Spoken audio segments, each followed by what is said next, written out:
రేవంత్ రెడ్డి గారు ఏదో మనకు తెలియనటువంటి ఒక విషయాన్ని అమెరికాలో చేస్తూ దాచిపెడతా ఉన్నాడు.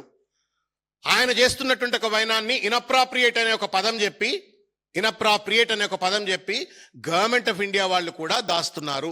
ఇద్దరు కలిసి వాళ్ళ తెలంగాణ ప్రజల్ని డార్క్ లో పెట్టే ప్రయత్నం చేస్తా ఉన్నారు. కాబట్టి మీడియా మిత్రులకు, తెలంగాణ మీడియా మిత్రులకు, సామాజిక మాధ్యమకారులకు, తెలంగాణ ప్రజలకు డిమాండ్ చేయవలసినటువంటి అవసరం ఉంది. ఇవాళ both the governments have to explain to the people of Telangana అనేటువంటి ఒక విషయాన్ని గుర్తు చేస్తూ, మనకు 3 రకాల clearances if a chief minister or a minister ఒకవేళ గనక అమెరికాకు పోయినా లేకపోతే విదేశాలకు పోయినట్టయితే 3 రకాల క్లియరెన్స్ కావాలా.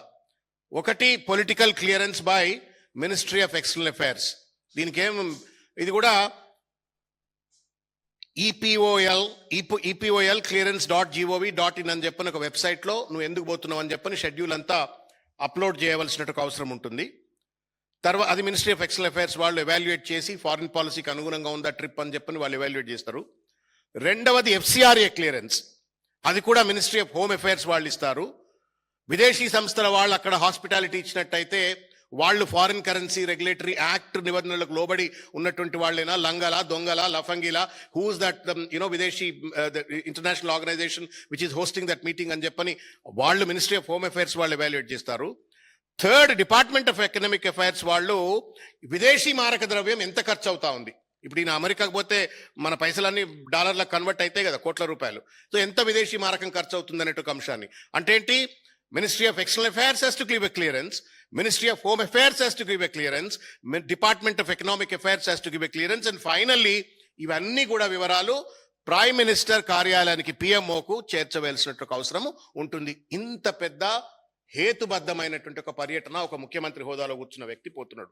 ఇంత పెద్ద కాన్స్టిట్యూషనల్ రిక్వైర్మెంట్ ఉన్న తర్వాత ఏ కారణం చేత ఇవాళ రేవంత్ రెడ్డి గారిని ఆపినరు అనేటువంటిది $1 మిలియన్ క్వశ్చన్. ఆ క్వశ్చన్ కు సమాధానం చెప్పవలసిన అవసరం ఉంది.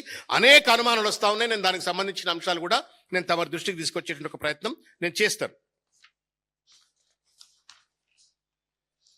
ఇవాళ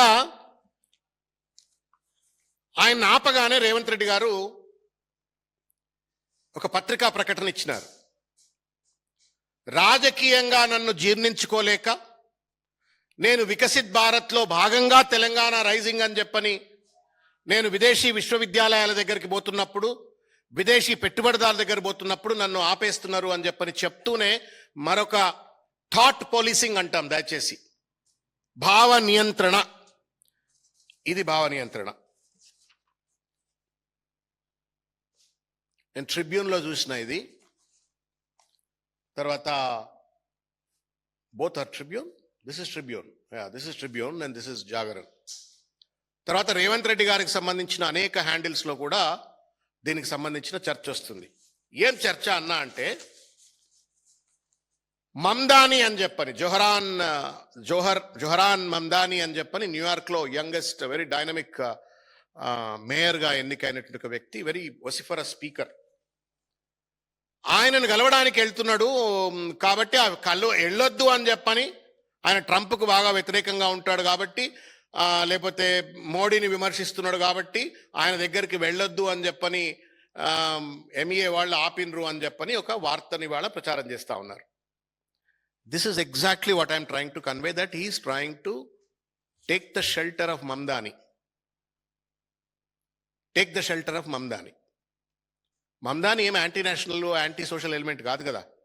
is democratically elected public representative of United States of America and that too world's largest city called New York. ఆయనను కలవద్దని చెప్పని మినిస్ట్రీ ఆఫ్ ఎక్స్టర్నల్ అఫైర్స్ ఎందుకు ఆపుతుంది? Is not a criminal, is not somebody sitting in Afghanistan or some Iran, Iraq, ఎక్కడ లేడు, అమెరికాలో ఉన్నాడు, elected mayor. ఆయనను కలవద్దు అని చెప్పని ఈ పేపర్లు ప్రచారం చేసినాయి. ఈ ప్రచారాన్ని పొలిటికల్గా వాడుకోవడం కోసం రేవంత్ రెడ్డి గారి హ్యాండిల్స్ ఇవాళ పెద్ద ఎత్తున వాళ్ళు ఇవాళ ప్రచారం చేస్తున్నారు. మమ్దాని కలవడానికి పోతే రేవంత్ రెడ్డిని ఆపినరు, Mamdani. So you want to gain a political advantage. अक्लमंद को इशारा काफी है, मैं इससे ज्यादा नहीं बोलना चाहता हूं. इसको शील्ड लेते हुए जो है सो उन्होंने उनका जो नाजायज काम जो वहां पे अमेरिका में करना चाहता था उसको कवर अप करने के लिए ममदानी का नाम ले लिया है. ఆమ్దాని కోసం పోతుండా, మమ్దాని కోసం పోతుండా? ఎవరు చెప్పాలన్నా? ఆమ్దాని కోసం పోతుండా, వ్యక్తిగత ఆమ్దాని కోసం పోతుండా, మమ్దాని కోసం పోతుండా? ఎవరు చెప్పాలి? ఇద్దరు చెప్పాలా? ఢిల్లీ చెప్పాలా? రెండోది రేవంత్ రెడ్డి చెప్పాలా? ఆయనేమో ఇన్అప్రాప్రియేటేషన్ అన్నాడు, ఈయనేమో మమ్దాని అని చెప్పని ఒక షెల్టర్ తీసుకుండు, రాజకీయ కారణాలని చెప్పని తప్పించుకుంటుండ్రు. నేను అడుగుతా ఉన్నాను ఇవాళ బీఆర్ఎస్ పార్టీ పక్షాన, తెలంగాణ ప్రజల పక్షాన, ఆమ్దాని కోసం పోయినరా, మమ్దాని కోసం పోయినరా? చెప్పండి. And we don't mind if you go to Mamdani. We welcome. Is a great man. He won as a mayor in New York. అద్భుతంగా న్యూయార్క్ నగరాన్ని అభివృద్ధి చెందించడంలో ప్రముఖ పాత్ర పోషిస్తుండు. రేపు హైదరాబాదు లేకపోతే మన సిటీలు కూడా డెవలప్ చేసుకోవడం కోసం if you really go to Mamdani it's fine. But నువ్వు రేవంత్ రెడ్డి గారు ఒక షెడ్యూల్ ఇచ్చిండ్రనా? ఈ షెడ్యూల్లో కనుక మీరు చూసినట్టయితే 20th ఆగస్ట్ నాడు లండన్కి పోతారు, అక్కడ ఒక మ్యారేజ్ని అటెండ్ అవుతారు. 21 నాడు ఆక్స్ఫర్డ్ స్కూల్ ఎమిరేట్ స్టేడియంలో ఈపీఎల్ ఫుట్బాల్ మ్యాచ్ ఆడతాడు మన డబ్బులతోటి సారు. తర్వాత ఆగస్ట్ 22 నాడు కేంబ్రిడ్జ్ బృందంతో భేటీ, సెనేట్ హౌస్లో meeting, university of London business స్కూల్లో మీటింగ్ అని చెప్పని అంటాడు. ఇంతవరకు పర్మిషన్ దొరికింది. 23 నాడు లండన్ నుండి బోస్టన్కి పోతాడట. 24 నాడు హార్వర్డ్ యూనివర్సిటీ MIT క్యాంపస్లో విజిట్స్ అని చెప్పి పెట్టినారు. 25 నాడు north eastern campus Boston Virginia tech బృందంతో భేటీ అని పెట్టినారు. 26 నాడు ఇండియన్ ఓవర్సీస్ కాంగ్రెస్ వాళ్ళతోటి మీటింగ్ అని పెట్టినారు, మీట్ అండ్ గ్రీట్ అని పెట్టినారు. 27, 28 నాడు ఎవడి పేర్లు లేవు.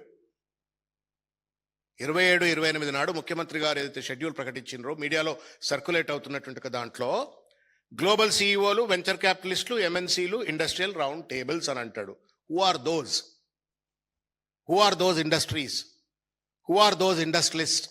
Who are those CEOs?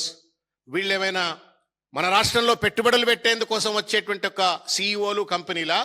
మీరు ఇక్కడ దోచుకున్న సొమ్మును అమెరికాలో పెట్టుబడులు పెట్టడం కోసం మీరు కంపెనీలను CEOలను గరుస్తుండ్రా? ఇది సమాధానం చెప్పవలసిన అవసరం ఉంది కదా. ఇక ఆఖరికి 29, 30 నాడు న్యూయార్క్ నుండి అమెరికాకు వస్తారు. దాదాపు 3 రోజులు గ్రే ఏరియా కనబడుతుంది. There is no schedule of meetings which can be explained by the chief minister in the schedule that he announced. ఎవరితో కలుస్తున్నారు, ఎక్కడ కలుస్తున్నారు, ఏం మీటింగులు పెడుతున్నారు? బీజేపీ ఎంపీ నర్సయ్య గారు అన్నారు ఒక మాట ఇలా, హవాలా ఏమో అన్నాడు, హవాలా డానా హవాలా కింగ్ ఏదో అన్నాడు ఆయన, హవాలా చేస్తున్నాడు అని చెప్పని.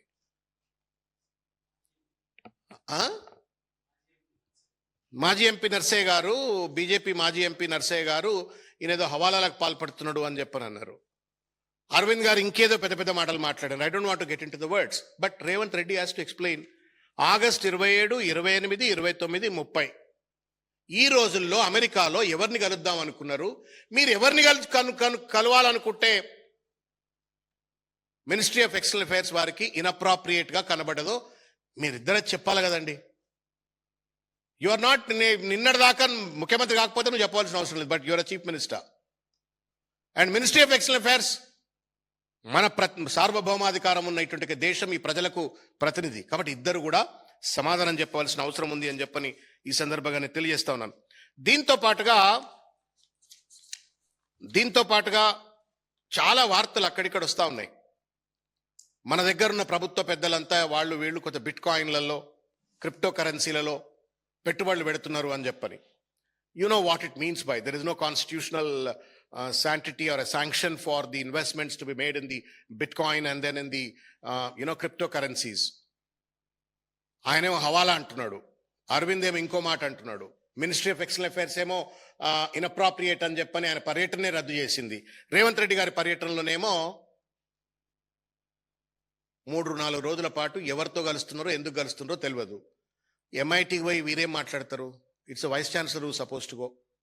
ఆ కాశీం గారు, ఆర్ట్స్ కాలేజ్ ప్రిన్సిపల్ కాశీం గారిని తీసుకపోతే ఆ MITలోనో, హార్వర్డ్లోనో, వర్జీనియా టెక్ యూనివర్సిటీలో పాపం ఆయనన్నా మాట్లాడుతుండే.